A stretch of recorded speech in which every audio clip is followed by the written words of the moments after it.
All right, Rory. Today is one of those days. Yeah. Where we are privileged and honored to be joined by somebody who I think we both have an immense amount of respect for. Me personally, this gentleman today is one of the reasons that I think I fell in love with hip hop.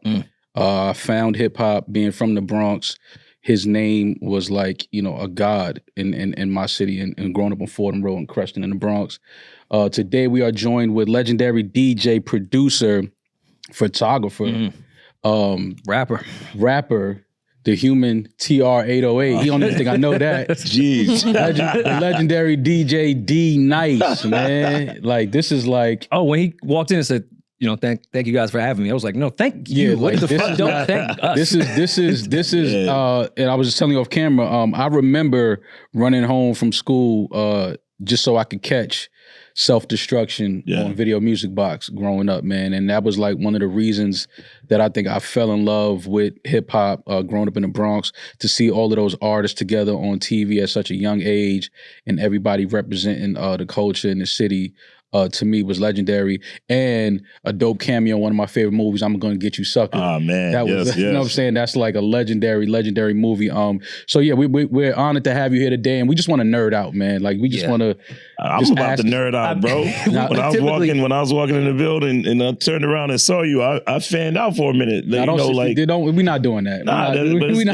It's the truth. It's like I think that's probably why I'm still here in part of the culture, because I don't lose the spirit of just honesty. You know what I mean? Like I see people where I'm like, oh, yo, what's up? Right. I look at you the same way. I feel the same way if I ran into like Barack or someone. It's like people you admire, people who are doing great things. Right. But sometimes you see them from afar. It's my first time really meeting you guys. You know I've been at a few parties you DJ, but never had the opportunity to walk over and shake your hand. I gaze from GA. No, those are some of my favorite parties in Brooklyn that you were doing at one time that we would just stare. We were just in awe. Didn't even dance. Was just like, this is the best DJ set I've ever seen. It's incredible. They've been like even for me, where I'm like, you could tell when you're in that zone. My favorite parties happen to be when I'm rocking with other people. Like when I would rock with Stretch Armstrong, Rich Medina, Clark Kent, God bless the dead, Tony Touch. When we all do back-to-back sets, or just someone who I know loves music, and we don't have a set. We just play what we feel based on who's in front of us. Those are always like the best sets to me. Yeah. We rarely do this style of interviews where we do like the life story shit, but Mo and I were both like, no, we have to start at the beginning. Yeah. Since you've seen this entire thing happen that we all fell in love with. Like, where does it start with you, KRS, Scott LaRock, BDP in general? Man, it starts, so Dave Chappelle is one of my friends, and one day I was sitting with him and three guys from De La, peace always to Dave from De La, and we were just talking, and he asked me, he was like, yo, just random question, like, I never thought about this. How did you meet KRS? And I lived in the Bronx on Woody Crest Avenue at the time. I'm sharing this story with Dave, living on Woody Crest Avenue near Yankee Stadium. And my cousin's boyfriend, we all lived together in like this tenement apartment, one bedroom. My great grandmother, I was sleeping in the living room for years, and so he was a security guard at a men's shelter in the Bronx called Franklin Men's Shelter. So, at the time I thought, I've always tried everything. So I thought I was going to be a chef. Yeah. So he asked me to bring him some food, brought some food over to him. And he said, hey, I want to introduce you to someone. And he took me into the office and introduced me to the social worker that worked there. And Scott Sterling was his name, but at night he was DJ Scott LaRock.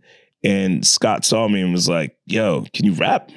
I was lying. I had never written a rap song. I was like, yo, yeah, I can rap. Absolutely. He was like, yo, you're going to be the LL Cool J of my group. You look like that kind of vibe. Like literally just like that. And then he introduced me to KRS, who was living in the shelter at the time. Okay. And when I shared this story with Dave Chappelle, he was like, man, did you hear what you just said? He said, you walk 3 miles with food to feed your future. So had I not taken that journey, I'm not here right now. You know what I mean? That's crazy. So yeah, man, I'm forever grateful for those beginnings. What was your first impression of Scott and KRS? KRS and I, like, initially, I mean, I don't want to say we didn't get along. It was just like, why do we need this young kid? You know, because they were not much, but they were like 7, 8 years older than me. Scott was, you know, I mean, he's the reason why I love just the business side, you know, of not just hip hop, but just any business, just being in control of like your own destiny, because he was hip hop, but he was still kind of corporate. Yeah. He was walking around with his briefcase with like a pair of Nikes on, you know what I mean? Like, so he I mean, truly was like this big brother, you know, and part of the reason why I've maintained this this kind of sense of independence was because like Scott LaRock, you know, like he was the reason that I'm here. So I felt like me doing this, I'm always like, you know, reminding people of the incredible job that he did with music and also just inspiring people. Yeah. What was go ahead if you were gonna say something. So I was talking to my brother, hip hop, last year, and we were laughing because it was the whole 50-year anniversary of hip hop a couple years ago. And there's been things online and a couple videos popping up where people are saying the actual first hip hop party was in Brooklyn. Like somebody has a flyer where it predates the Kool Herc party in the Bronx. It's like a party that was in Brooklyn before Kool Herc, and they had it on Cedar Ave in the park. Where do you stand on that? Like, where do you feel like, because you were there to see it become what it is today. Where did it start as far as you're concerned? Well, I'm not that old to, right. you know, see the inception of hip hop, the very beginnings. But you know, just from my understanding, and I also grew up near Cedric Avenue, near where he threw that party. That's like maybe like 10 streets away from where I grew up. So I'm always going to lean to the BX, to the Bronx. To be honest with you, nothing else matters. That's even if the history's false, it's still Bronx. No, I believe that too. But it is kind of interesting to hear those things, like, you know, because that's part of the history too. Like if there was a party before the party that Herc did, it's like, okay, we need to know about that. What was that like? What did it sound like? I mean, I've actually never heard that, but now I'm kind of interested in like kind of going back and like doing some research, because there were DJs that I heard about. By the way, I wasn't deep into hip hop at that point. I was just deep into the hip hop because I was young, you know, 13, 14. I'm chasing girls, you know. I was a kid, you know, when I got down with the group. But I did start learning more about Grandmaster Flowers and all of these other people who were from other boroughs. But just to from what my understanding is that all those parties started in the Bronx with Herc. What were some of those early sessions like with Scott and KRS, especially you being younger and lying that you even knew how to rap?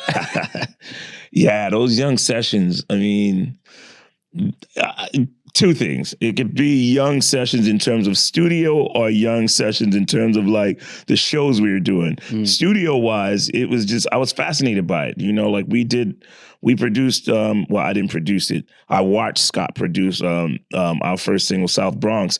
We were like in Queens at someone's house, like on the 16 track. I knew it. You know, it was Queens. Yeah. We were out there, like, and that was interesting to me because I had never been in the studio. I'd never, like, that wasn't my life. You know, I kind of walked into this, and that was fun. But by the time when Scott passed, by the time the second album started, I actually knew how to make beats at that point because I knew how to DJ then. I knew how to sample. I was out digging for records because I'm a nerd, dude. Like if anything that I'm involved in, like I literally break it apart. Like I'm not making this up. I like open it up to see how it works, you know, and like physically open this up, you know, and so I learned how to use all of the machines, and you know, I was doing tracks when I would go out and find the samples for, like, if you know, like BDP records, like I'm Still Number One, you know, My Philosophy. I was mixing records, you know, like I said, Self-Destruction I did when I was 18 years old. That's crazy. Because I just loved the music at that point, and I was fascinated by being in the studio because of what I learned with Scott LaRock. In terms of shows, man, the thing that I love most about KRS and the experience of hip hop was that we didn't travel the way we travel now. You know, now we're like, all right, I need a first class ticket. I need, I'm not staying at that hotel. Like, bro, we were on planes where we didn't even have money to get back. You know what I mean? Like we were flying one way, hoping to get our back end. Not even back end, hoping to get all of the money because no one sent deposits back then. And you know, I do recall like the first time I was ever on a plane, we were going to Rochester, New York for a show. And it's my first time on a plane. I'm like, wow, like this is great. And when we arrived, we didn't have a hotel room. The promoter had us staying at his parents' house, the three of us. But Scott came with like a girl, and the dude's mom was like super religious. Oh shit! And she saw her roll in. She was like, "You guys can't stay here. She's gonna stay. You're not doing this." And she came out with like holy water and started. I wish I was lying. Like she started sprinkling holy water on us and literally kicked us out. What was the girl's reaction? She was just looking like, "What? You know, we're all young. We here now." So me, Scott LaRock, and KRS ended up breaking into like a Motel 6, and we had no money, no credit cards. We broke into this joint, and I slept on the floor. No. Kara slept on the floor, Scott had the bed, and I slept on top of the desk that was there. But we had to be out before housekeeping came, you know. And so those early days, like, that was pure hip-hop to me. Yeah, absolutely. What we experience now is kind of glorious and it's great, by the way. Like, I'm not in the front, you know, to still be here all of these decades later, and the treatment is great. But, like, those days were like the grittiness, the true foundation, even of just our group, man. It's some amazing experiences. Talk about the, you know, we coming off of one of the biggest battles last year in hip hop, but you also being right there next to one of the earliest, most legendary battles with MC Shan and KRS. What was the energy like? And fuck y'all for Bridges Over. Bridges Over was crazy. A classic. By the way, as someone who, listen, I'm not trying to say that I'm an expert on battle hip hop, but I actually love the Drake and I love this Drake Kendrick vibe that was going on. You know, I hate to see where it ended up. I don't agree with lawsuits and all that. I mean, like to me, battling all is fair. You know what I mean? Because I came from that generation of KRS and Shan and Kool Moe Dee and LL and you know, LL and Shan, like that's what we saw, you know what I mean? Like that was a part of it, was like sparring. You know, I was never a great lyricist. I literally, every song that I ever released were my only lyrics. Like, so I wasn't that kind of MC and never tried to be. It was never battling anyone. But to be in the presence of KRS and to watch him, it was just because, like I said earlier, I'm still a fan no matter what. Even if I, like, even being in the group, I'm still a fan. And it was just magical. Like, wow. Like, and, you know, but it was also magical watching Shan because I was a fan of Shan. And like to be in a party, I remember being in this party, Bridges Over was out. I was in the party in the Bronx on Tremont Avenue by myself because I would always roll alone. And I watched Shan and the Juice Crew walk in. And the way they were walking, like the swaggerness was like crazy. And Shan with the rubber bands on his pants and walking with his Kango on. And it was like, we're battling these dudes. Like, it felt like BDP was much bigger than it was. It was really like three of us.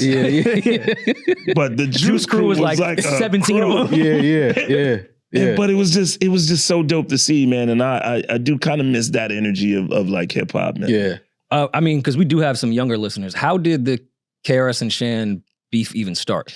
Well, battle. Let me not say beef. Battle. You know, I don't really, you know, from my understanding, because it happened before I was a part of the group. I do remember KRS saying that, you know, there's a legendary DJ, Mr. Magic, radio DJ, who, you know, was a part of the Juice Crew. I think he was like one of the owners of the Juice Crew. That Scott LaRock went to play him a demo. I know there's going to be different stories about all of this, but this is just what I remember.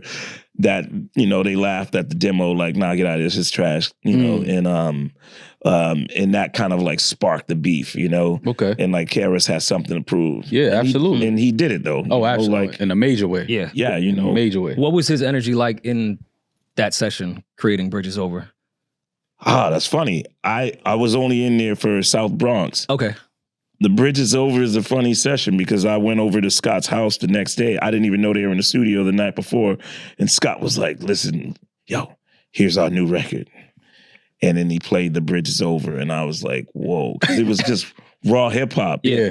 You know, no one was like really singing on these records. No one was really like, I mean, KRS, you know, I know Herc, and, you know, he's Jamaican, but a lot of people weren't really doing like, just kind of like infusing like, you know, reggae music with like hip hop. So like that bass line is like, I think that's like old like Super Cat or something like that. Boops and like, but nobody was like really doing it like that, you know? So like to hear that record for the first time, I was, like I said, I was like a fan. Even though I was in the group, I was like, yo, this is incredible. Incredible. What was life like when South Bronx dropped? Like outside of being local celebrities probably, but South Bronx, I think, probably took it way more global. Nah, it actually didn't. Okay. It's funny, man. Like, for me, the excitement was I lived in the Bronx on the 5th floor walk up. And, you know, the first time it was on the radio, I was in front of in front of the building on the stoop. And I just remember my cousin, she just opened the window and yelled out, "They're playing your song on the radio." Like I didn't, you know, like that feeling, I will never forget that moment. Like that was just like one of those moments you see in movies where it's like, that was the event that just sparked everything. In terms of like, one day, Biz Markie, when I started DJing, Biz said something to me and he said, you know, what will make you a great DJ is when you go into these towns and you also recognize the local hit records. He was like, because remember, Nobody Beats the Biz and South Bronx, those are local records. Yeah. And I never thought about that. He was right. Those were like really local hits. You know, you know, the first BDP album, Criminal Minded, is a classic, but to the core of it, it was really like an East Coast record. For sure. You know, and so like we didn't have that kind of global success until the second album came out, By All Means Necessary. And, you know, then when I had my solo projects, you know, that was different. Hip hop was different, and we had more radio play. But yeah, those were like local records. What was the photo shoot like for Criminal Minded? Because one of the most iconic covers and just artwork in general. So I was a straight up hood kid, like, and I didn't want to do anything but sell drugs. I wanted to be that dude. I wanted to be in the streets. And Scott LaRock said to me, yo, if you don't get your shit straight, you can't be in this group. So, and I was like, man, fuck this group. I'm out here, I'm hanging with my boys, I'm doing this. And he was dead serious. Yeah. So that photo shoot, I was not there because I was like, I don't want to be a part of this, you know? And it wasn't until like, because I didn't grow up with a father, you know, like, you know, around me, anything. It was just all women. And then I was in the hood. I was trying to figure out how to get out of the hood. So that was the first moment of me realizing how someone really like cared about your well-being, you know, which kind of like, that's why I live my life the way that I do now, because if I didn't have those conversations with him, I wouldn't have been here. Now, I will say this about the album cover that I do know. The album cover was shot when we were on this record company called Rock Candy Records. So the album cover that you're looking at, that same desk by daytime, they were also shooting porns on top of that desk. There are a lot of sex scenes going on that desk. It's like when we stay in the Monjon in LA. I'm like, I've seen this porn scene before. Why do we keep staying in this hotel? I don't think you'll ever look at that album cover. Now that you say that, it's like, oh, okay. It's wild, bro. Maul, I'm here to talk to you and all of the artists out there about our guys over at DistroKid. DistroKid makes music distribution super easy, and they never take a cut of your royalties, which to me is probably the most important thing, especially for the up-and-coming artists. It's the easiest way to get your music into all the streaming services and stores like Spotify, YouTube, Apple Music, as well as social platforms like TikTok and Instagram. That's like one of the toughest things I feel like for up-and-coming artists. How do I even get my stuff on DSPs? DistroKid distributes your music to over 150 stores worldwide. Maul, I have been releasing music over, I don't know how many years, whether it be my stuff or people I'm working with. DistroKid is like the first step when it comes to figuring out what you need to do to get it out to the world. Without this step, nothing even really matters. Your DistroKid membership also comes with a ton of free products and features to help you promote your music. starting at $22.99. You can upload and distribute as much music as possible and keep 100% of your royalties. I like the sound of that, Roy. Yeah. Keeping 100% of your royalties is definitely a selling point. Sign up at distrokid.com. Click our link in the description down below for 10% off your subscription. Why did you stop rapping? Because My Name is D-Nice was a joint. Yeah. So and did you write all of it? Yeah, I wrote everything except for part of the first verse of that song. KRS was the one who was like, I was going to say, it kind of sounded like a KRS. He was like, yo, you got to flow like this. Okay. That song wasn't really supposed to come out. I kind of have an accidental career. I did that track, the beat for it. I did that in the song I'm Still Number One at the same time. And I played them both for KRS. And he chose I'm Still Number One beat. He's like, yo, this is crazy. I need that. And then I was giving that other beat to Kid Rock because I got him signed to Jive.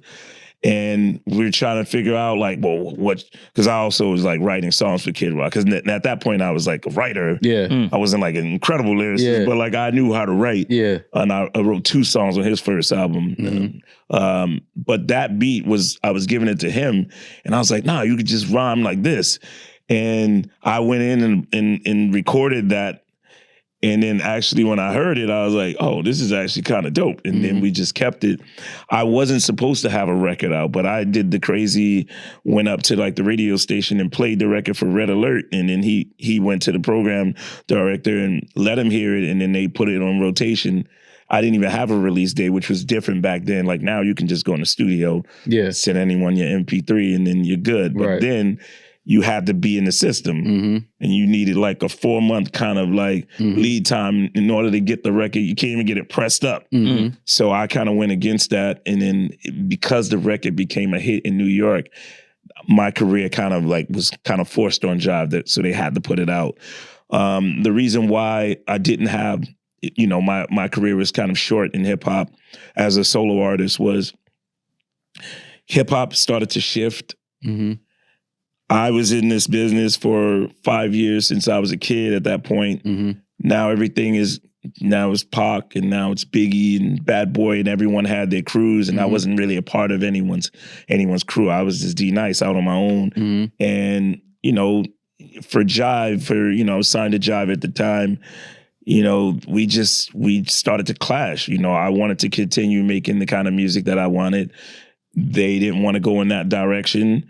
And I couldn't, at that time, those deals were like ironclad joints, like, so they shelved me. So I didn't, that's why I was saying like earlier about when the clapping stops, like, what do you do? Right. But no matter what, I kind of look back at life like I'm not here right now if they didn't do that. I could have still been trying to shop a demo. I could have still been trying to be hip hop. And hey, no knocking anyone that's been in the game for a while, but I could have just been an old school rapper. But because I was kind of forced to figure out how to live and how to, I didn't have money at that point. We weren't really making a lot of money in hip hop then, you know what I mean? Like, $100,000 for the year. Right. But if you have no shows, you have no records, and there's no income. So I had to sit back for like 7 or 8 years trying to figure out life, and just fell in love with photography and web development. And I started a company called United Camps with about $500. Picked up Motown as my first client, and I was building websites. Most people didn't even know that. So like Diary of Alicia Keys, I built that. Wow. Crazy. Tyrese's first album, his website, Annie Lennox, Boys to Men, AT&T. I was just working on everyone's websites, which is how I was able to change my life, Did they know D-Nice was making their website?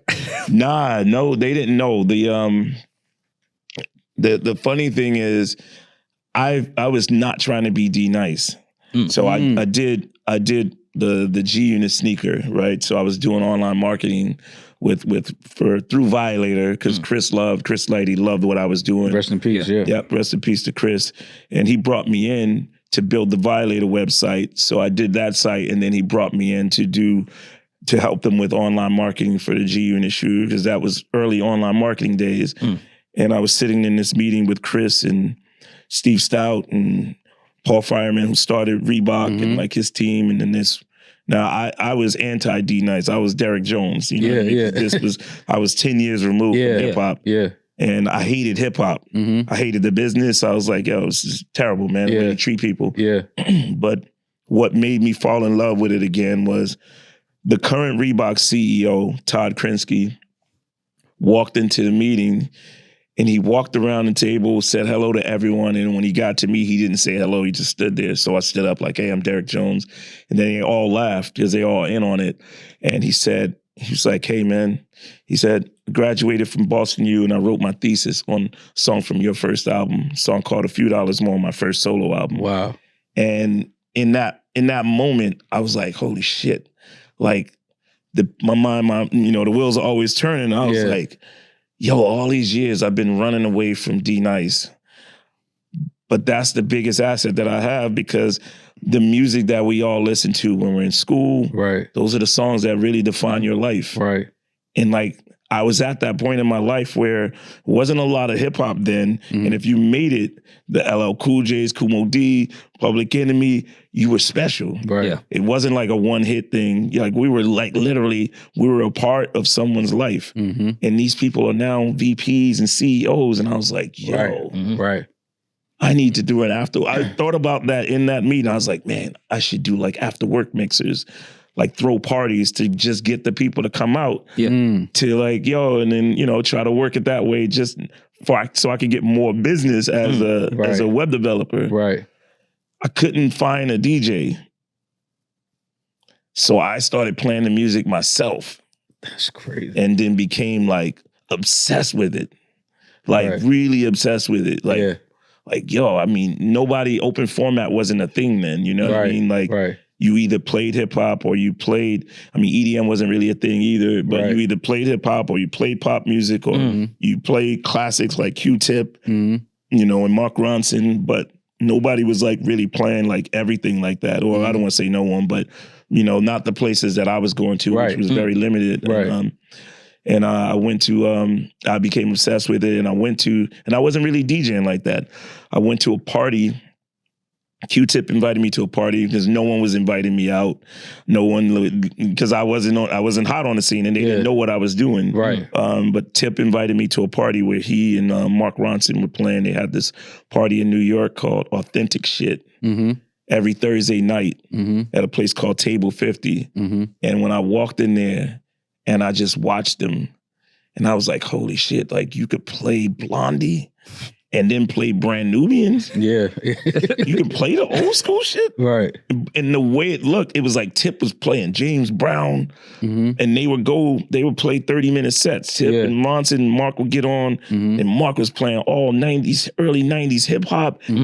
I had never been to a party like that. And, and because of that, I really became obsessed to the point where, I stopped even focusing on my web company because I wanted to DJ. I was very serious about that.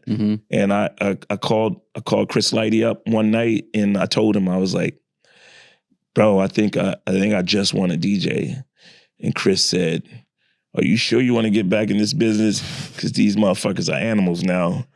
And I was like, nah, I think I really want to do it. And he was like, all right, I'll support you.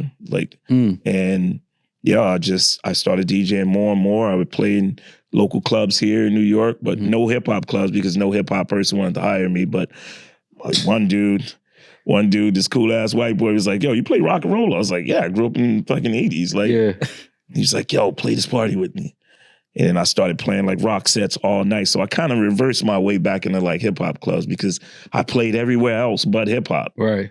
And man, it just took off. Did some of the resentment you have for the business? Does anybody think that story is fucking insane? I think I'm sitting here like I'm listening to watching a fucking movie. Like this is crazy. I like zoned out and forgot what you're doing. Like that is fucking insane, bro. The fact that DJing started from trying to network with websites is the craziest shit. It's like fucking insane, nuts. Bro. This is crazy. I would have never guessed that. Yeah, and it also makes sense with you and Tip because I think producers make the best DJs. Like, I believe so too. They're by far DJ differly than just regular DJs. They view shit because they go through crates, samples, everything. Like they live in per year. And that's literally what it is. That's their shit.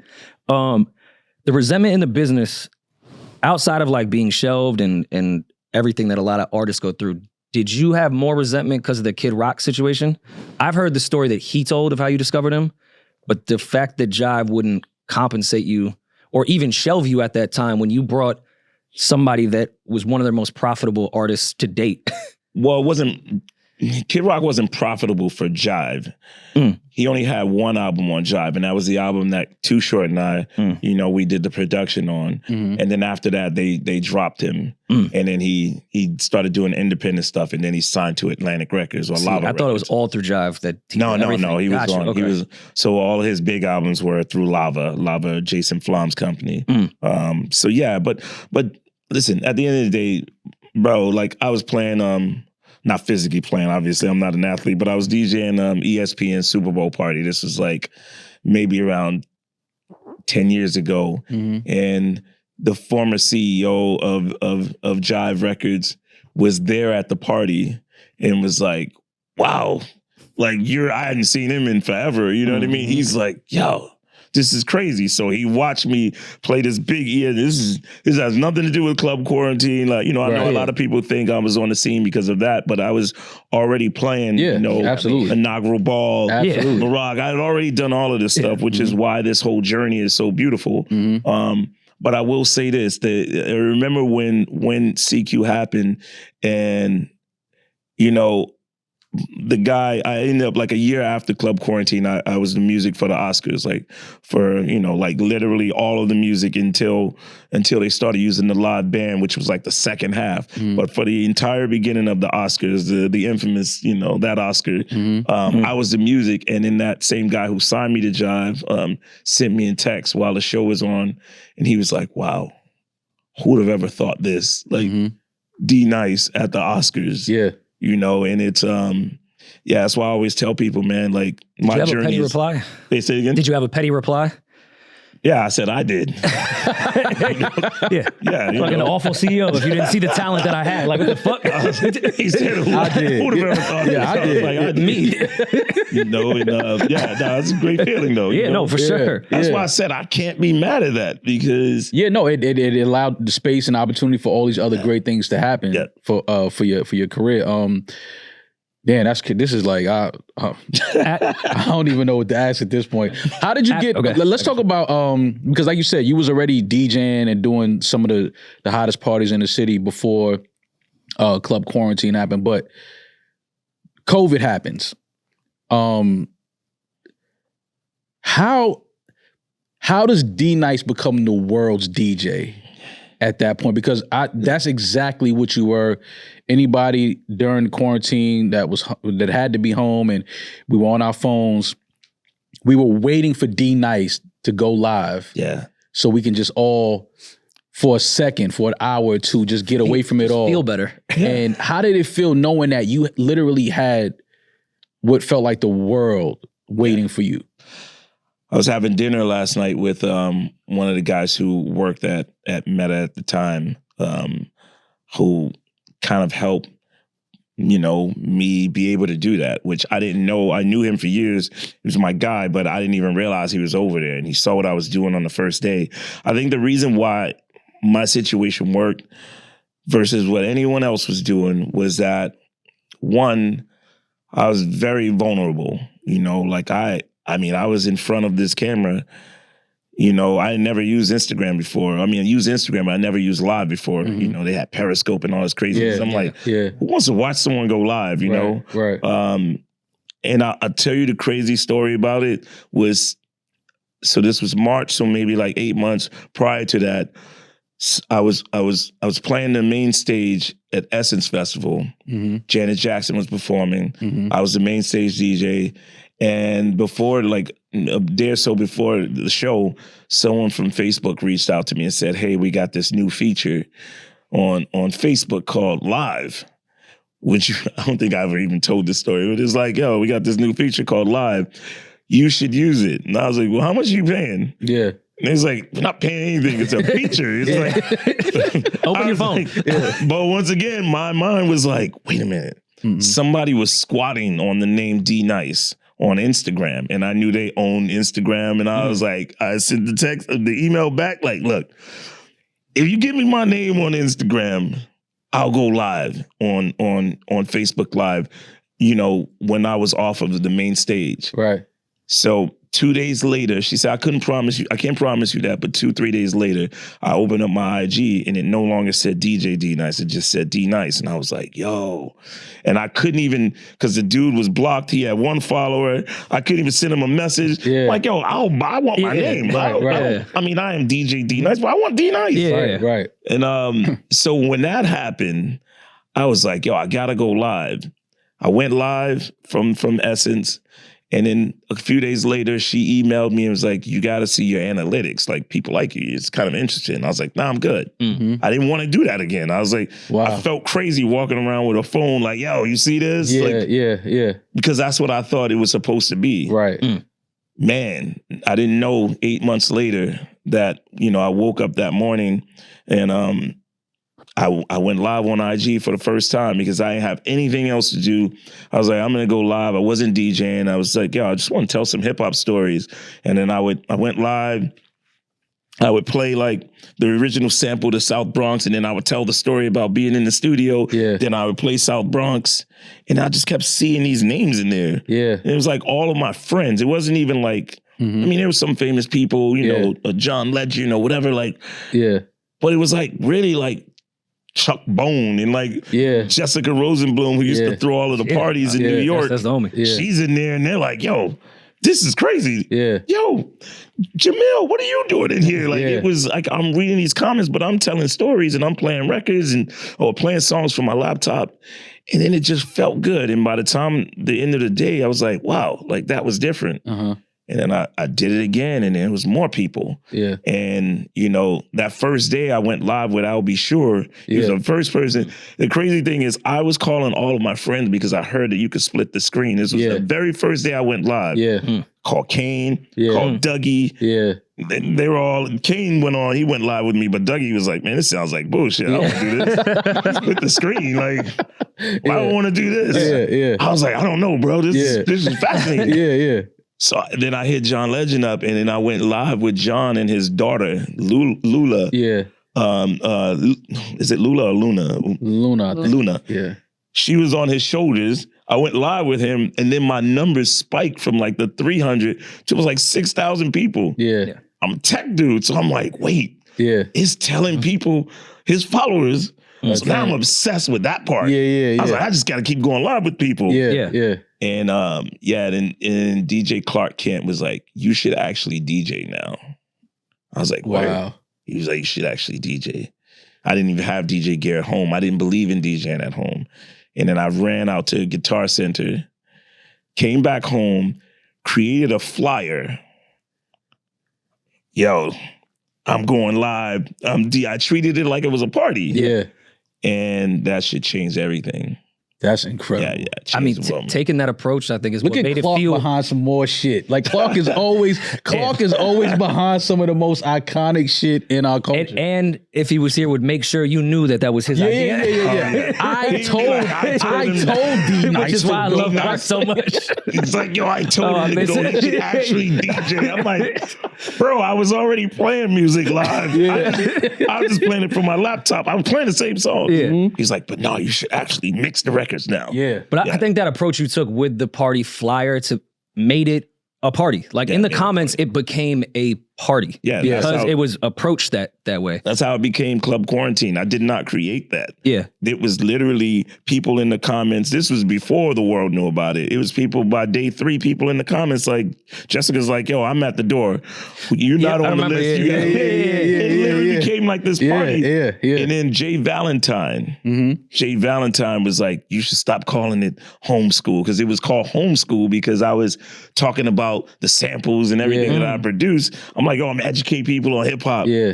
He was like, you should not call it that. You should call it Club Quarantine. And I was like, damn, that shit sounds hot. Yeah. Fire. And then that's what it became, man. People in the comments were having like full-blown conversations like they was at the bar. Yo, my homegirls in the section now, like that shit I'm sitting you 6 bottles. Yo, you had the most, like, wasn't Barack in there at one point? You had one, like it was crazy. Names in there. It got so big it became like a marketing thing for brands. Yeah. Like you would see fucking Geico in there trying to have their moment in the comments. Like it was a thing. Bro, today marks the exact 5th anniversary of that. So before I came here, I posted something on IG. I just want to swipe at a couple of things because my mind was actually just blown away by how massive this thing was. And I'm like, this is like Forbes. D-Nice is breaking the internet, lifting spirits worldwide. Then you switch again. D-Nice hosted a live social distancing up and Beyonce's there. Then Oprah is like, best party, one of 100,000 I've ever been to. Then to get the DM from someone, hey, major congrats. Oprah just asked for your number. She wants to talk to you. Then it's like, hey, Rejuvenate. Then it's Mark Zuckerberg, like, yo, D-Nice just do the best. I was sitting here like, Jesus Christ, this is crazy. Look, Joe Biden stopped by D-Nice's social distance party. Social distance party. It's called Club Quarantine, Joe. He was 6 feet away from the door. Did you talk to Oprah? I did talk to Oprah. Yeah, what was that Oprah combo called like? me and we talked, and then she interviewed me for her Apple show. Yeah, I remember that. And then later on in the quarantine, she had her she had the book club, and then her and Gail were like walking on Oprah's property, and then they went live on Instagram with me, so we talk about books while I was DJing. And like, it was crazy, man. The time, I'll say this: COVID was horrible for so many people, which is why I still do. I'll go live on IG when I'm home if I'm not doing anything, or I'll go and I'll do my Club Quarantine live shows because the time was like so dark, man. Yeah. But the beautiful part was, we were so nice to each other. Yeah. And we were creative. We found ways to stay connected. Like Club Quarantine really wasn't about the music that I was playing. It was really about the connection that people had. The community. And the community and the conversations. And that's what was just beautiful, bro. Especially since it's the anniversary today, which is also crazy. The way you were sitting in Violator and that guy from Boston University came up and said that, you realized that music had stuck with him since a kid. You do realize you have that same shit with people now with quarantine. Like that was a moment that's going to stick with us forever because it was a fucking awful time. Yeah, that shit brought so much joy that I don't know if you realize that really will stick with people the same way South Bronx did. Absolutely. Like that was our thing. I think it will stick with people even longer, and it's more heartfelt than a record. It's just funny, that same essence. I met a woman, not even a flirtatious situation. It was just like we happened to be in the same hotel in the lobby, and those festivals is just a lot of people, and she was just nice to me. And we didn't exchange numbers or anything. But when Club Quarantine happened, I was like, oh, that's the doctor. Oh, and I would always shout her out every single day. It would be the same. It'd be a lot of people in there, but I would see like sometimes it would just be the same people. Yeah. If I was there playing a 19-hour set, Melba Moore was in there for 19 hours, and this doctor was in there for 19 hours. I had never seen her again other than that one time. Until like a year and a half into COVID, when the world started to kind of reopen. She happened to be in LA, and she said, I know this is gonna sound crazy. Do you mind if I stop by your house? I want to introduce you to someone. And I'm like, stop by my house? Like, that's crazy. But then I'm like, wait a minute. I don't really know this person. I would never just give someone my address. Yeah. But I know she's a doctor, and she rolled with me during CQ. Yeah. Like, every single day. And I was like, yo, you know what? You can stop by. I'll come outside. She was like, I really want you to meet someone. She came over to the house. I came out. I was like, all right, I'm coming out. Went out. I had my baseball cap on. She's like, no, you need to put the other hat on. I was like, all right, cool. Put the hat on. It's a crazy request from a stranger. Like, the fact you got me out my house is like, one thing. So I walk over to the car, and the back window rolls down. So I don't see a body. So I'm like, I lean in, and I see a car seat. It was like a 2-year-old kid in there, and his mom was in the front seat, and his mom looked back and was like, baby, who's that? And this kid was like, it's D-Nice. Yo, I'm almost tearing up now just thinking about it, because that's crazy. Yo, for that kid, that's all he watched during COVID with his parents. Yeah. that's what they had on the screen because they were dancing all day. Yeah. Right. And to know that that something like that was done, that started in my kitchen, that brought families together and brought communities together, is like, it's probably the highlight of my entire career. I feel like everything that I've done in my career was to lead up to a moment like that. Right. Because Barack or Michelle, they weren't in there because they just heard about D-Nice. I was literally calling people. Right. Yeah. You know, because I DJ'd for them. Call this one's assistant, like, hey, there's something magical happening right now. Like, you should just listen. Yeah. You know, and, you know, in the beginning, it was kind of hard to, I mean, how do you tell somebody I got a party on the phone? Yeah. Trying to explain that. Like, how do you explain that? It's normal now. Now it's normal. It's completely normal now. It's like, how do you explain that? But like, people, when they saw what was happening, they took a chance and they just came in and just changed the world, man. Absolutely. No, it definitely did. Absolutely. Yeah, man. What were some of the responses after you had to, you know, explain that and they experienced it? What were those follow-up phone calls like? Even if it wasn't celebrity related, just the phone calls, you know, there was one celeb, nameless, you know, that called and offered me the morning of the 21st, was like, yo, can you promote this for me? I got $100,000 for you. And I wouldn't do it. I was like, it's not that I didn't need the money. Like, when none of us were working, you know what I mean? Yeah. Like, I could have used $100,000, you know? But for me, it was like, there were two things. I've always been like the side dude to someone, you know. In BDP, KRS was the face. He was the guy. I was not that lyricist. Yeah. For every DJ gig, I had to fight to be someone's opener or to, you know, or it wasn't my party because I was doing private events. So yeah, I'm playing Jay's party, but this is Jay's party. Ain't nobody coming here to see me. And to have that kind of career since '86 until a moment of March 21st, 2020, where people were literally coming to my IG for me. I didn't want to promote anyone's thing. I didn't want that to become. I did. Yeah, like, so I was very like aware. I was like, and I said this to that person. I was like, bro, this is the first time in my whole career that this is actually for me, man. And then I didn't want to promote anything. People were hurting. Yeah. You know, so when this thing exploded on the 21st, 2:00 in the morning, that person called me and was like, wow, congratulations, you made the right decision. You just became one of the biggest DJs in the world. Incredible. And I'm glad I stuck with that, you know? And man, it's a great feeling.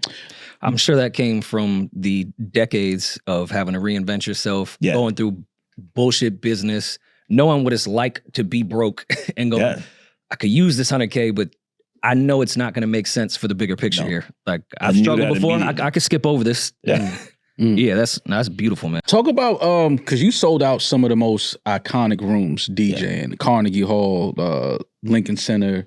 What is that like as a DJ, from a guy from the Bronx that, you know, grew up in this culture and to where you are today? What is it like to be in those rooms where, honestly, you know, our culture, hip hop, is really not maybe accepted in those rooms all the time? Like, nobody has really ever had a hip hop concert at Carnegie Hall, Lincoln Center. Like, so what is it like for D-Nice to be in these rooms bringing hip hop culture?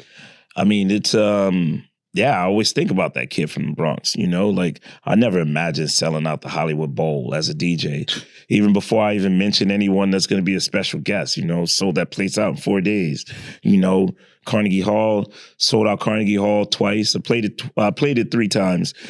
Twice just as my show, and then once I played, it was sold out, but I was a part of like Jerry Seinfeld and Kevin Hart. Like, it was a whole collective, and that was great. But like, to be able to play like these iconic stages from hip hop, but also respecting those stages. Absolutely. So like, I sold out like Kennedy Center Opera House. Like, I just sold it out in January, but like, that was like my 3rd sellout, you know, where I rock with an orchestra, you know? So it's not like, my thing was like, if they're gonna let me on these stages, I gotta bring something different. You know, I don't want to just be a DJ up there and just take all of the money. I want to invest back into my show and to do something different with it. So, you know, I remember I called Too Short up and I was like, bro, I'm playing No, this is the one. I called Jada Kiss. Hit Jada up because it was Too Short was the Kennedy Center. Jada was Carnegie Hall. And I was like, yo, I'm playing Carnegie. He was the first person that I hit up. And it wasn't based on like knock yourself out or any, it was all based on we gonna make it.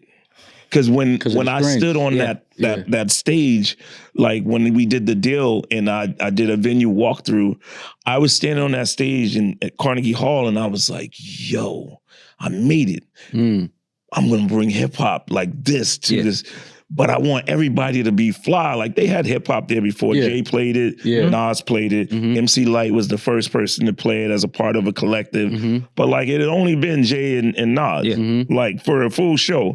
I was like, but it was no DJs, like hip hop DJs, none of that. I was like, yo, I need Jada Kiss because of those strings. And I was like, I'm gonna bring the orchestra. And the woman from Carnegie was like, wait, you're really gonna use an orchestra? I was like, yeah, absolutely. Like full strings, everything while I'm DJing. Track is gonna still be playing, but I'm just gonna add the energy to it. And I told Jada that. He was like, I don't know about this, man. It's like the day he came to rehearsal, and we were all sitting there talking, I was like, all right, yo, let's go. And I started playing a record. And then the strings came in. Yo, he was like, yo. Another level. I never heard my music like this before. This is crazy. He's like, I was like, yeah, but we all got to wear tuxedos. He brought Styles P out with him. Jada had his tux on, but Styles had a tuxedo made out of like track wear. Yo, it was fly though, but he had a drawstring. He's like, yeah, I had to have this made, you know? I ain't about that life, you know? I gotta be, I'm hip hop. Styles is himself at every moment. That's why you gotta love Styles. But it's great to be able to like, not just as D-Nice, but to be able to be someone to bring people who have never played some of those stages and deserve to that deserve that stage in their own way. Come on, bro. I had to ask Too Short, to do. I'm like, bro, I need you to do Blow the Whistle. It's gonna be with the orchestra. He's like, I don't know how that's gonna sound. That sounds crazy. You're like, all right, sell it to me, D-Nice, because I'm with you, but I can't see it, bro. Yo,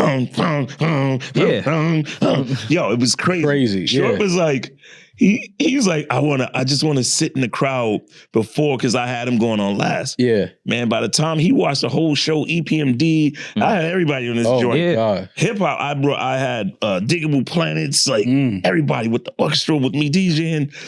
Man, Short was like, I had never seen anything like this. This is crazy. So to be able to bring our icons in hip hop onto, because I know, listen, I'm hip hop, but I also know that I'm more popular culture these days. And I respect that. But I love my hip hop culture as well, is like the producer side. So to me, it's important to combine that, my hip hop side, to always remember, like tomorrow night, I got Nice and Smooth sharing the stage with Melba Moore and Shirley Jones of the Jones Girls, but I got De La Soul and I have Rakim closing, but I have Tracy Spencer going on first with me, rocking, singing Tender Kisses. You wouldn't normally you'd be like, yo, this show's a little all over the place. But when you think about what Club Quarantine was, it was all of those people in there. And to have a 5th anniversary and to not find a way that we can all share the stage and share the love, and Deborah Cox, and to be able to do that, I think it's important. And I think it's just like breaking new grounds by doing something like that. Did any of the producers from those songs hit you? Like, did Alchemist, like, I wish there was a video of you on FaceTime with Alchemist when those strings were playing. The funny thing is, it wasn't like Alchemist has been in the live when I was DJing, but it wasn't the hip hop producers that reached out to me. Okay. It was Jimmy Jam. It was Nile Rodgers. It was like the not that, Alchemist and then the icons. They're definitely icons in their own right, but like Jimmy Jam is Jimmy Jam, and Terry bro. Lewis are different. And like different. Jimmy Jam is in there every day, and I'm playing a song. I mean, I was playing like, I'm sure y'all know Alexander O'Neal and Sherelle, Saturday Love. I'm playing the song. Jimmy's in there telling the story on when he rocked it. Like, we were in this studio. You can't pay for this type of shit, bro. That is fucking incredible. I started playing Chic records, and all of a sudden, I had opened up for Nile Rodgers like years years, maybe like 2012, a Nantucket, but it wasn't like now was my guy. Yeah. Mm-hmm. But then we became close because I was playing so much Chic records, and now would come in there, and Madonna would be in there, but then Fat Joe was in there. It was just like it's crazy. Yeah. By the way, I know this all sounds crazy, and I hope no one takes this and like I'm bragging or anything. Yeah. But to see all of these people from different eras of music and different genres, and like, I would randomly, like, I woke up one Sunday morning and, I was like, man, I just want to play gospel music. Like, who the heck? I just started playing a gospel set. And then all of a sudden, all of the gospel artists were in there. Fred Hammond and like, so for Club Quarantine or just my IG Live to have been this space of like community, but also this kind of safe space for artists too, to be able to still share their love of music and tell their stories. And, and which is why, 99% of the music that I played, I tried to play the clean versions just because you never know who's listening, who's on the other end, man. Yeah. Do you think Meta, let me not even put it on Meta. Do you think the major labels are stepping over $1 to get a penny by now striking and copywriting all music on IG Live? Yeah. Is that hustling backwards? I think it's, because it's all, their whole business is all based on streaming. So for them, that is taking away the business from them.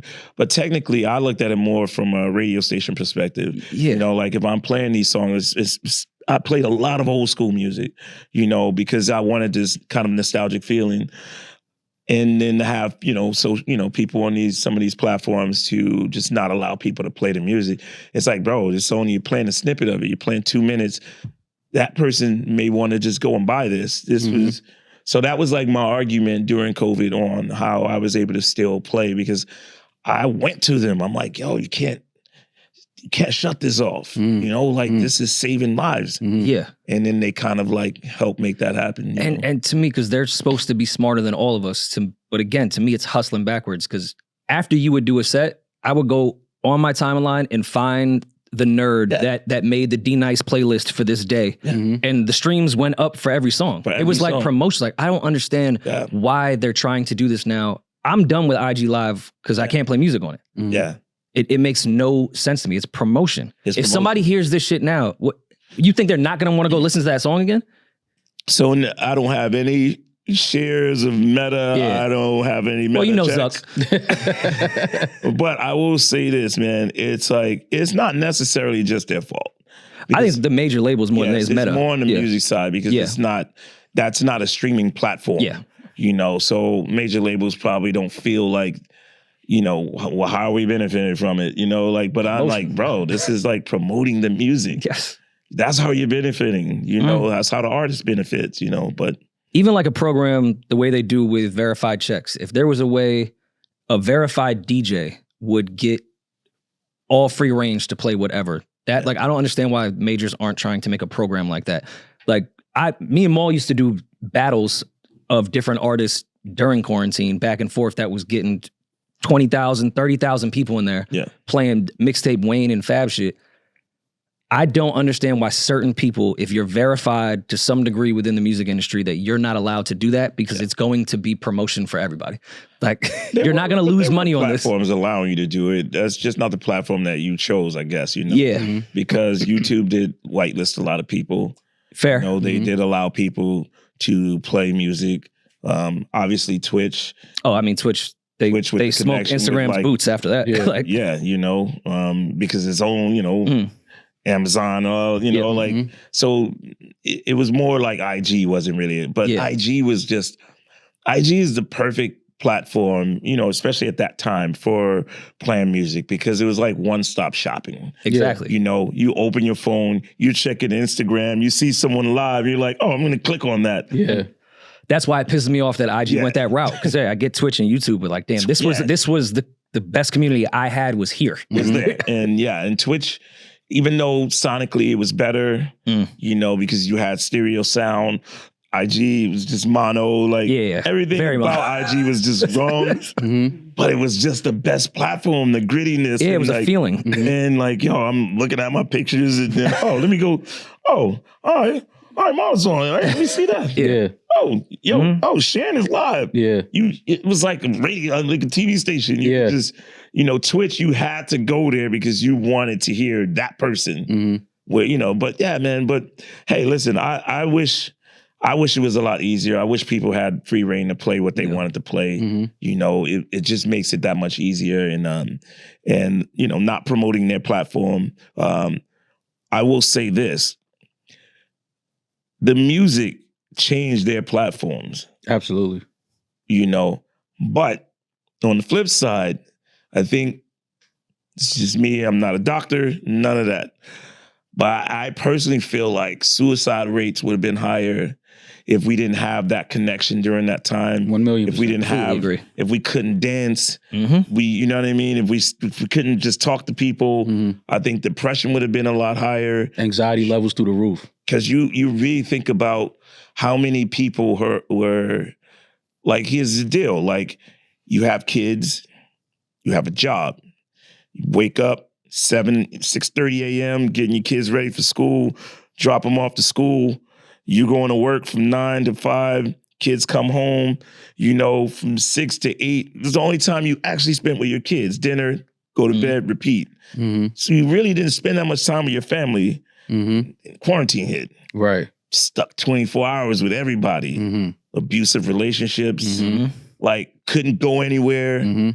Some people put headphones on to escape. Absolutely. Like, it was magical. You know what I mean? Like gave you something to look forward to as well. Absolutely. That was a flyer meant something at that time. All right, 3 more hours. All right, bet. I know what I'm doing tonight. People were getting dressed up in the crib. Getting dressed up in the crib to dance in their living room in their socks with full gowns on. Right.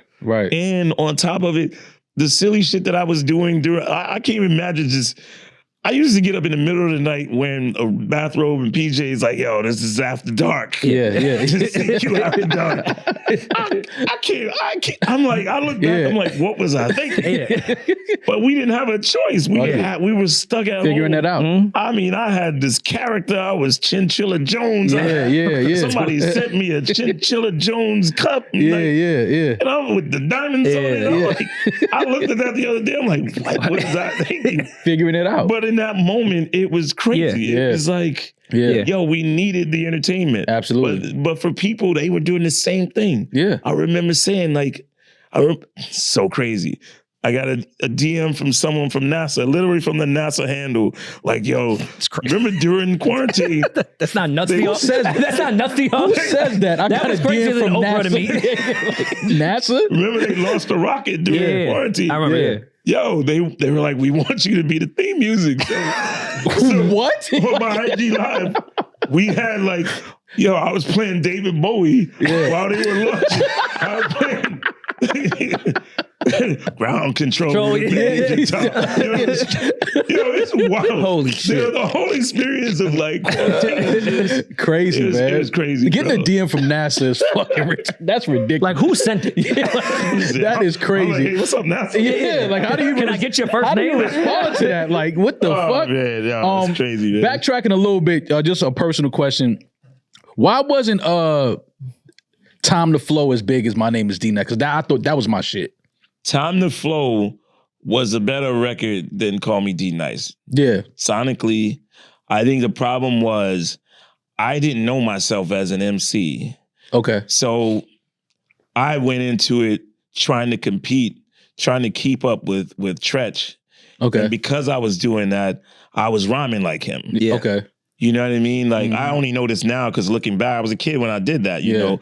But I was trying to like, yo, I'm just as nice. But that's not why people like me. You know what I mean? Okay. So I don't think I had my own personality in that record. Okay. I think it sounded like, which is so crazy because everyone raps the same right now.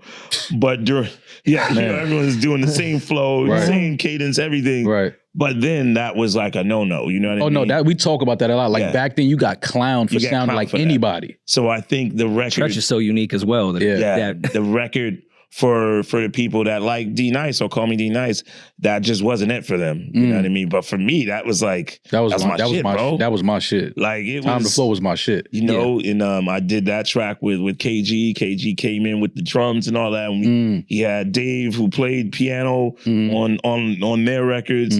It was like fun, but it probably would have been a bigger record if it was just a Tretch record.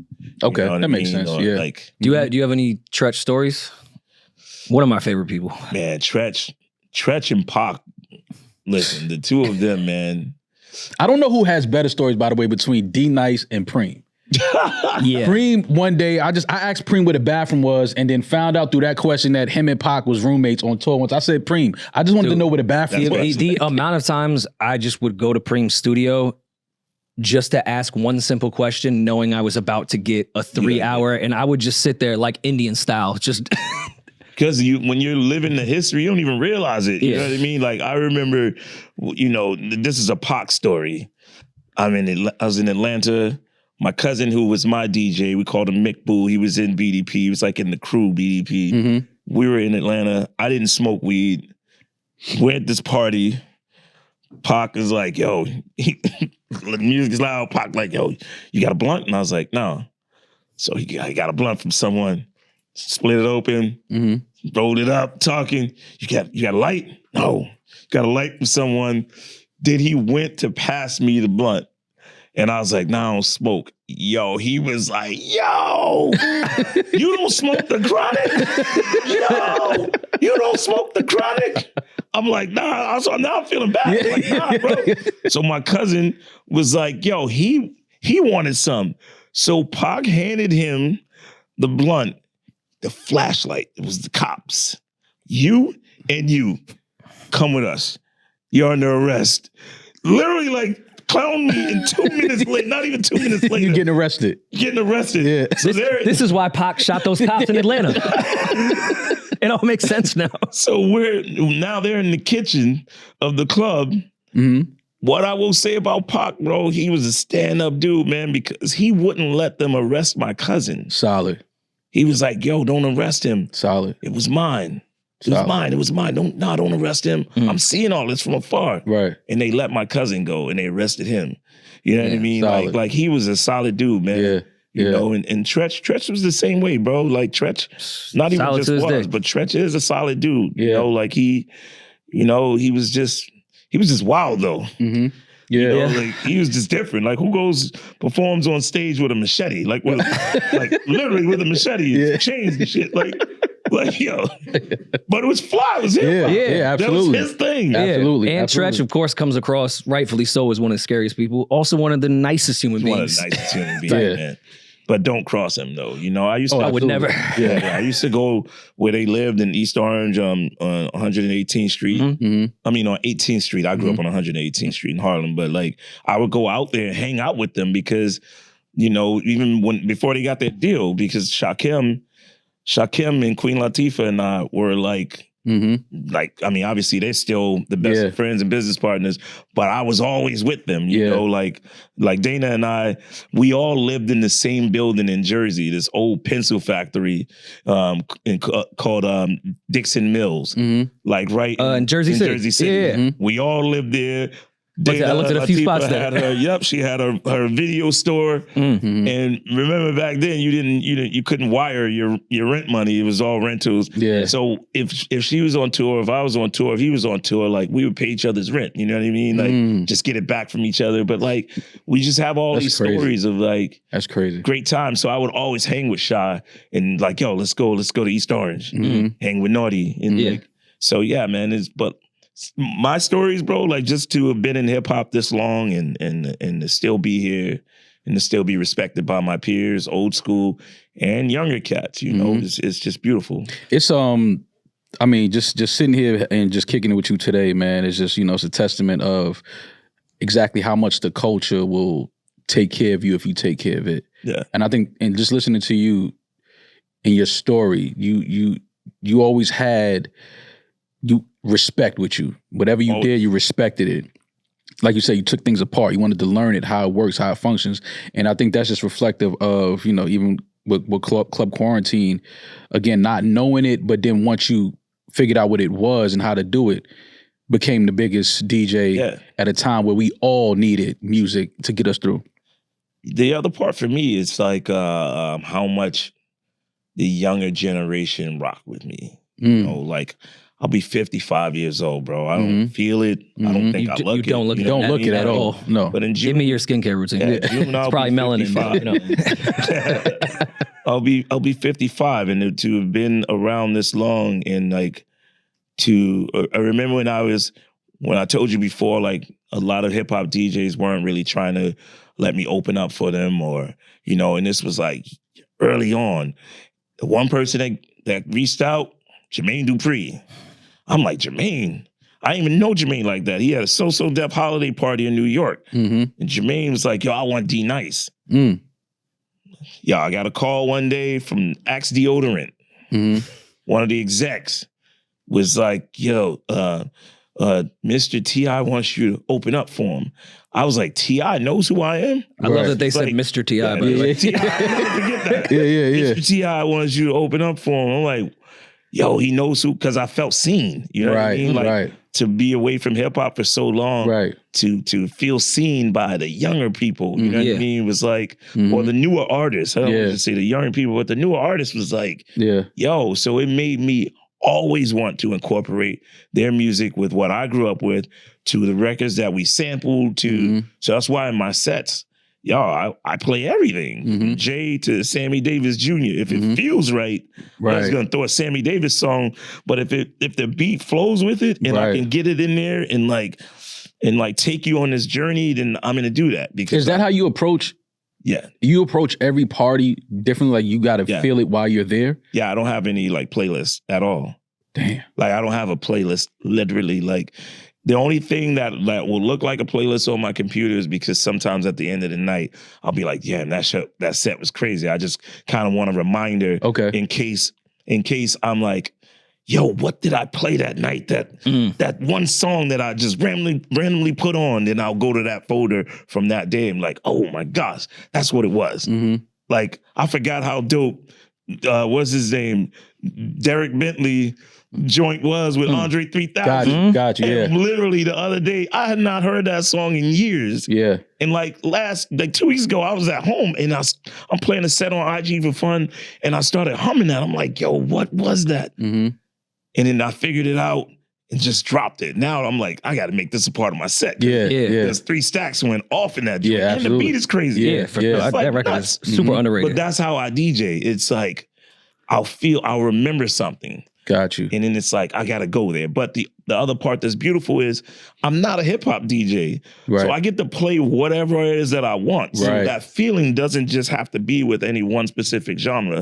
I can be playing like, Hove, and then I'm like, oh, this goes crazy with this Bowie record, Fame, because of the drums. Like, I'm gonna blend it in based on that, and then it's just magical. It's like painting, I know you probably signed some NDAs, but what's the craziest record that you saw Barack just knock his head to? All right, the craziest Barack record story would be, because Barack he actually likes hip hop, like trap hip hop, and but he loves music. His playlist that the list he puts out is truly a reflection of like what he likes, and definitely have an NDA. But I can't say this because this is just one of those moments where I was like, yo, this is crazy. Now, I'd already DJ'd the inaugural ball. This was before COVID. He was still president at the time. So I didn't play, because I played like the second to the last party at the White House. There's like a viral video out with everyone swag surfing in the White House. I was DJing that joke. But we were on Martha's Vineyard. This was the craziest scene to like see a sitting president like on vacation. We're at someone's house, one of his boys. I'm DJing this party, and I had to get there for sound check. It's like mass Secret Service coming in. Like I get to see how crazy that situation is. They had artillery that I've never seen before with like very specific scopes. Like, I was like, yo. Shoot your mustache off. This isn't even in Call of Duty. What? I was like, yo, this is crazy. Yeah. So now I'm DJing a party. It's like 50 people. So I'm playing a party, and he came over to me. He was like, "Hey man, what's that song you playing?" And I was like, "Oh, it's called Candy Rain." Then he walked for off. real. Then he came back. He's like, "Who sings that?" I was like, "So for real." Yeah. And then he started laughing and joking. And like if you homies, he put his arm around me. I put my arm around him. I'm laughing. And then in this one moment, I remembered where all of those people were set up. Yeah. And I was like, if I do anything wrong, I'm done. Shooting that hat off. Getting your head blown off to Candy Rain. It's crazy. Oh, yeah. But that's dope though. The Barack fuck with Candy Rain. Yo. That was a jam. That was a joint. That was a joint right there. That's hilarious. Before we get out of here, what was your favorite verses during quarantine? Because it was you and verses. Outside of the DJ that ended racism, I forgot his name. What was his name? David Guetta tried to end racism. Oh, he tried to end racism. Crazy. I actually like David Guetta. No, we do too. But that was the craziest clip I've ever seen in my fucking life. That was crazy. Like, yeah. But he's still trying to recover from that. As he should have done. Yeah. That was crazier than us wiping our groceries down for sure. Absolutely. Oh my gosh. Yeah. Absolutely. But yeah, verses. It was you and verses. Yeah, in my opinion. What was your favorite one? My favorite verses. I mean, I'm gonna be biased because I was on the verses, so I curated the Earth, Wind, and Fire versus the Isley Brothers. So like I put the songs together. The crazy part about that was I was very vocal. I love Earth, Wind, and Fire, but I love the Isley Brothers. Yeah. And I would always say that. And I forgot that like Philip Bailey and them were always on my IG. Yeah. So when they found out that I was the music. Oh, they thought you were setting it up. They like, oh, he's setting it up. Yeah. We don't want him to do that. We don't. Yeah, it's rigged. And I'm like, yo, I love both of them. Yeah. I'm gonna pair. But I love that they approch a battle. Like which like, is great. You would think a rapper would approach that way. Earth, Wind, Fire. Like, nah, fuck that. We're not doing that. That's crazy. But I was pairing the songs based on what the feeling was. And I was like, yo. And then on top of it, they said we want to do a different kind of verses. Which is producing, by the way. That's not deep. That's producing at this 100%. Yeah. But they gave me a break of like, I could play 6 songs back to back of my own mini verses of their songs. Yeah. Oh, wow. So in that verses, I just played a whole set where it was like I was going back and forth from one Isley to this one and that. Yeah. And it was like, yo, that shit was fly, man. So personally, I'm gonna say that one was my favorite. Yeah. I'm not even. Yeah, that's it for me. That's. I mean, when you. I mean, that's. You told Earth, Wind, and Fire. I mean, yeah. Well, who's gonna argue with that? Yeah. Who's gonna argue with that? To put you on the spot quickly, doesn't have to be in order. Top 5 DJs of all time, excluding yourself. Yeah, I'm definitely not top 5, so I wouldn't even do that. But that's different. Depends on the genre, like. It's all different because, listen, I like Calvin Harris a lot. You know what I mean? Yeah. So but he's not Grandmaster Flash, but I'll go to his show and I'm like, yo, this is crazy. Like, so if I just stick to like hip hop, okay, but stick to hip hop, man, damn, that's different.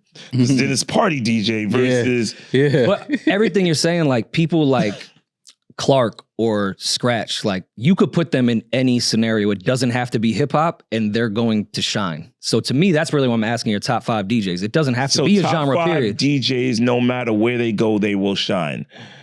I love Mark Ronson. Yeah, Mark is incredible. You put Mark in any room for anybody, and Mark is gonna shine. Producers make the best DJs. Yeah. Clark Kent for sure. I love Stretch Armstrong. Yeah. Yo, Stretch will shine. Yeah. Don't let him play a reggae set. Right. He's bodying you. Yeah. You're looking at this white boy like, yo, how the hell does he know this? I did the corniest shit. I introduced myself to Stretch on the G train. He was sitting there and I was like, I can't not say like hello. Yeah. I introduced Stretch, man. I was like, yo, I just want to say what's up. I'm a fan. Like I felt like I played myself once I got off the platform, but I was like, there's no way I'm just sitting on the train. You got to say what's up to Stretch. I'm trying to think, who else do I like? I really like, he DJs for Usher now, but he's like older generation, but he's still rocking DJ Mars. Yeah, hell yeah. I go to Atlanta and he was having the parties crazy. Like to the point where I didn't want to get on with him, man. I'm like, because he knew those records. Man, who else? I got one more. Rich Medina is a different. Oh, okay. Rich Medina is part of the reason that I play with the soul. Now, I know I named a lot of New York DJs because that's who I was going to hear. Right. You know, and I got to spend a lot of time and I see the love of music. But like Rich's knowledge, you know, he doesn't brag about it, but he's like Cornell dude with Cornell. He's like literally like just this brilliant mind, but he's this guy that fully loves music. I think he loved music. Clark was more of a showman. He did love music, but it was the showmanship. Performance, yeah. Rich, just the music, bro. Yeah. And like, or Questlove, like Quest is crazy to me. It took me a minute to understand his DJing because I couldn't figure out, I'm like, why is he doing that? Like, what is he playing? And one day I went to a party. Quest would be my sixth man, I would say that.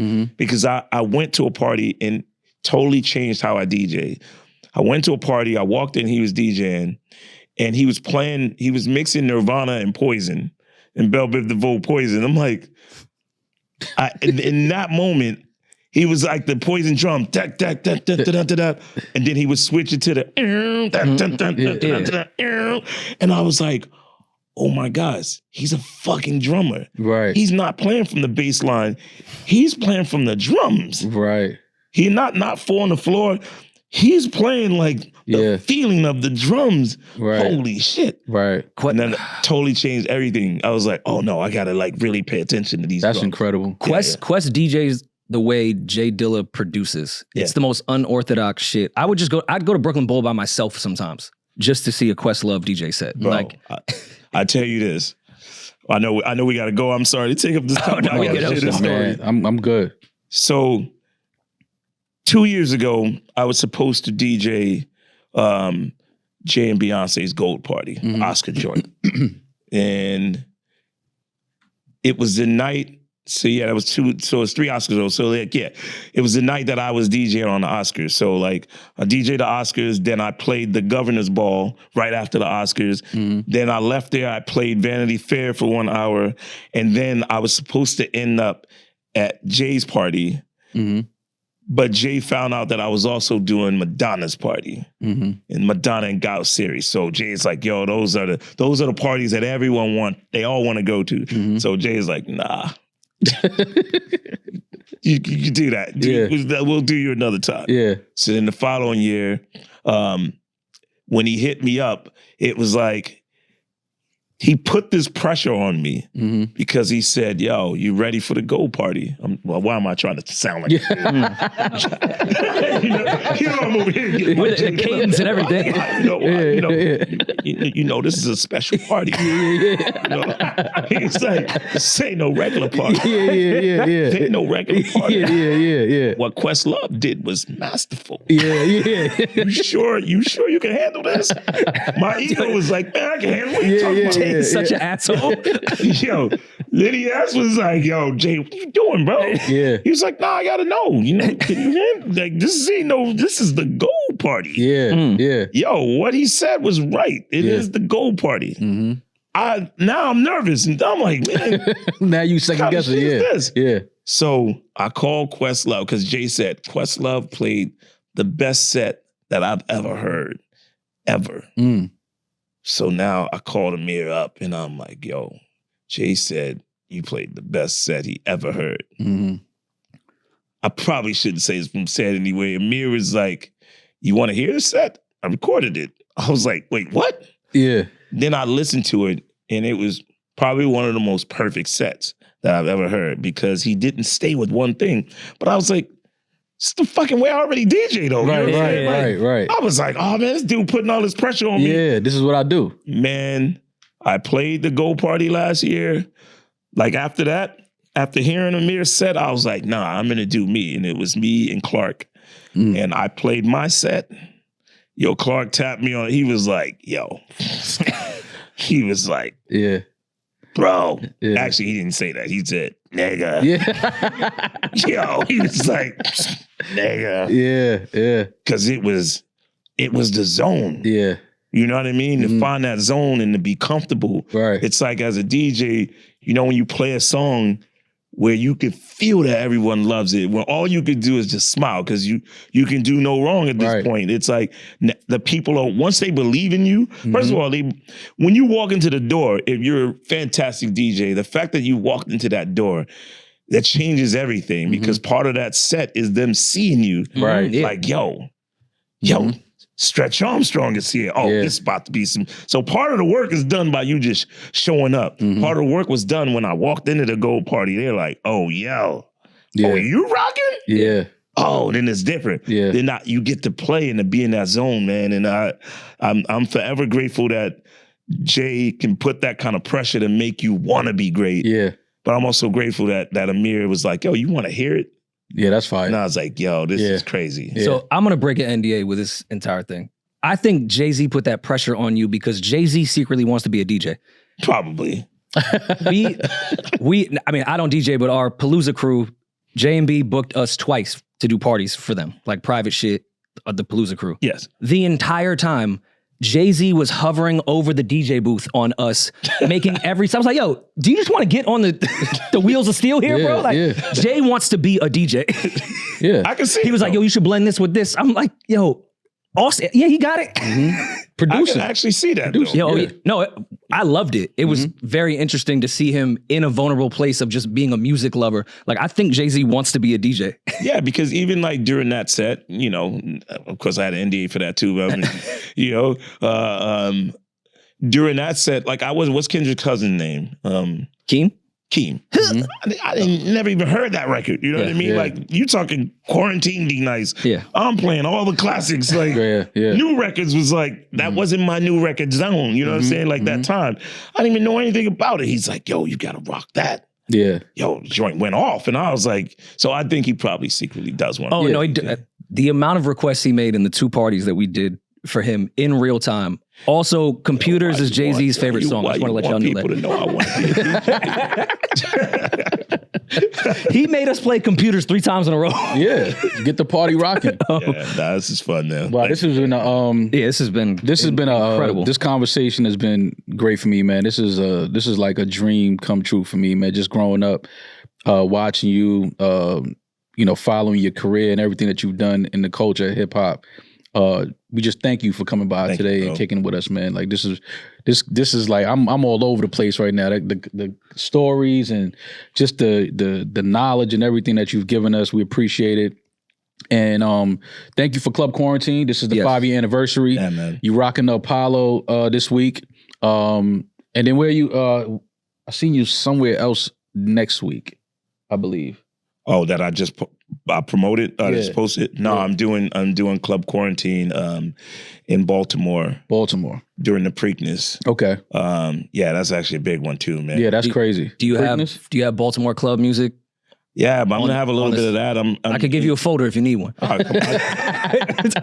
I'll call Jay-Z. You got a folder for sure. I can send you the WAV file and swing that shit if you need me to. Listen. As long as I can rock that song with the orchestra because I'm using orchestra with that too. Okay, fine. I'm using the Baltimore Symphony Orchestra with it. Love that. Incredible. But yeah, man, like I'm excited about it. So even with that, you know, I got the call from the First Lady of Maryland. It's like, hey, you know, like literally her calling me like, hey, we want to bring Club Quarantine, CQ5. She didn't even call it Club Quarantine. That's how I know she really follows it. She's CQ5. like, think we want to do CQ5 during the Preakness. Yeah. I was like, oh, well, let's do it. Yeah. But yeah, man, but I do want to say thank you. I'll be 100% honest. I was like, when I got the call, I was like, I know who you guys are. And I'm following. I'm like, man, they're not going to find my story interesting. You know what I mean? Like, this is probably going to be. What? You heard me ask. I was like, how long? I asked one of your producers. I'm like, yo, how long is this? What? When we got the option for the date. I hope it's quick. They said D-Nice. I was like, they were like, oh, fam. You cool? That was D-Nice was like, what? Like, why would you even ask me that? This is a dream for me, man. Like I said, you are definitely one of the reasons I fell in love with hip hop, man. So thank you for coming by, kicking with us today. Yeah. And first time meeting you, I also understand why Club Quarantine worked outside of your DJ skills. You have great energy. Like, I think that probably somehow was involved in 1,000,000%. that moment. I agree with you. It was not just the blends. Yeah. Like, it was D-Nice. I also get it now. Yeah. This is a good person. Thank you, man. That was D-Nice, the legendary D-Nice. Hopefully y'all enjoyed that as much as I did. If not, I don't give a fuck. Because this is just personal for me. This was if he didn't have to leave, we could have won another 3 hours. This is personally great. D-Nice, we thank you and we salute you and we support you forever, brother. You know, I gotta pull this camera out. Oh, love. Y'all have great lighting here. Here we go. You got that, Peach? Yeah. D-Nice took my photo. Y'all niggas can't tell me nothing.